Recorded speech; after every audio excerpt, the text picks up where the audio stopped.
ఆయన ఐఏఎస్ అధికారి. అప్పట్లో బీఆర్ఎస్ ప్రభుత్వ తీరుపై అసంతృప్తి వ్యక్తం చేస్తూ బీఆర్ఎస్ తీసుకుని కేసీఆర్ ప్రభుత్వం గద్దె దిగే వరకు అసమ్మతి గళం వినిపిస్తూ వచ్చారు. కట్ చేస్తే రేవంత్ సర్కార్ పవర్లోకి వచ్చాక విద్యా కమిషన్ చైర్మన్ అయ్యారు.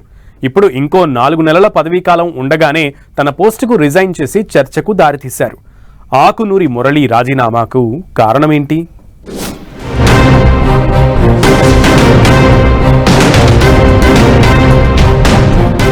ఆకునూరి మురళి రాజీనామా వెనుక రీజన్ వేరే ఉందా? బాధ్యత పూర్తి చేశానంటూ పదవి నుంచి తప్పుకోవడంపై చర్చ. ఆ 3 కారణాలే ఆయన రాజీనామాకు దారితీశాయా? ప్రభుత్వ పెద్దలతో ఆకునూరి మురళికి గ్యాప్ ఏర్పడిందా? తెలంగాణ విద్యా కమిషన్ చైర్మన్ ఆకునూరి మురళి రాజీనామా చర్చనీయాంశంగా మారింది. తనకు ఇచ్చిన బాధ్యతను పూర్తి చేశానని, బాధ్యత పూర్తవడంతో రాజీనామా చేస్తున్నట్లు సీఎస్ కు రాసిన లేఖలో ప్రస్తావించారాయన. 2024 సెప్టెంబర్ 6న ఆకునూరి మురళి చైర్మన్ గా తెలంగాణ విద్యా కమిషన్ ను సర్కార్ ఏర్పాటు చేసింది.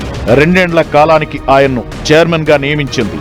ఈ ఏడాది సెప్టెంబర్తో 2 ఏళ్ల పదవీకాలం పూర్తి కానుంది. 4 నెలల పదవీకాలం ఉండగానే ఆయన రాజీనామా చేయడం కలకలం రేపుతోంది.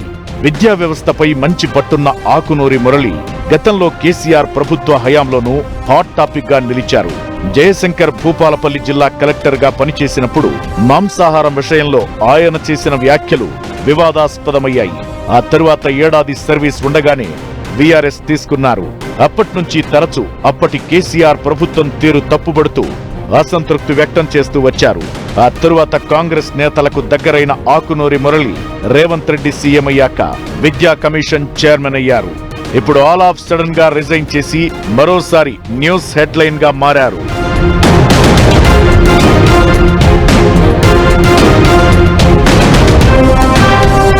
ఇక నీట్ పేపర్ లీక్ విషయంలో ఆకునూరి మురళి ఓ సోషల్ మీడియా గ్రూప్ లో పెట్టిన పోస్టుపై ఇష్యూ అయింది. దీంతో ప్రభుత్వమే ఆయనతో రాజీనామా చేయించిందా అన్న ఊహాగానాలు కూడా ఉన్నాయి. తనకు అప్పగించిన పని పూర్తి చేశా, అందుకే రిజైన్ చేస్తున్నా అని రాజీనామా లేఖలో చెప్పుకొచ్చారు ఆకునూరి మురళి. అలా అయితే ప్రభుత్వానికి నివేదిక ఇచ్చిన వెంటనే ఎందుకు విద్యా కమిషన్ చైర్మన్ పోస్ట్ నుంచి తప్పుకోలేదన్న ప్రశ్నలు వ్యక్తమవుతున్నాయి. ఇక విద్యా కమిషన్ ఏర్పాటైనప్పటి నుంచి ప్రభుత్వానికి 9 నివేదికలు ఇచ్చినట్లు తెలుస్తోంది. 434 సిఫార్సులు చేసినట్టు చెబుతున్నారు. అయితే కమిషన్ సిఫార్సులను సర్కార్ సీరియస్ గా తీసుకోకపోవడం, అమలు చేయకపోవడం ఆకునూరి మురళిని నొప్పించిందన్న టాక్ ఉంది. దీంతో పలుమార్లు బహిరంగంగానే తన అసంతృప్తిని వ్యక్తం చేశారు. మీడియా ఇంటర్వ్యూలో సర్కార్పై విమర్శలు చేశారు. టీచర్లకు జీతాలు ఎక్కువ ఉన్నాయని తగ్గించాలని సిఫార్సు చేయడంతో తీవ్ర వ్యతిరేకత వ్యక్తమైంది. టీచర్లను కాంట్రాక్టు పద్ధతిలో నియమించాలని, ఫీజు రియంబర్స్మెంట్ ను ఎత్తేయాలని సూచించడం కూడా కాంట్రవర్సీ అయింది. ఈ మొత్తం వ్యవహారంలో కె కేశవరావు కల్పించుకుని టీచర్ల జీతాలను తగ్గించబోమని ప్రకటన చేయాల్సి వచ్చింది. ఇక ఇంటర్ బోర్డును పాఠశాల విద్యలో విలీనం అంటూ సర్కార్ వెనక్కి తగ్గడం విద్యా కమిషన్ సిఫార్సులపై గుసగుసలకు దారితీసింది.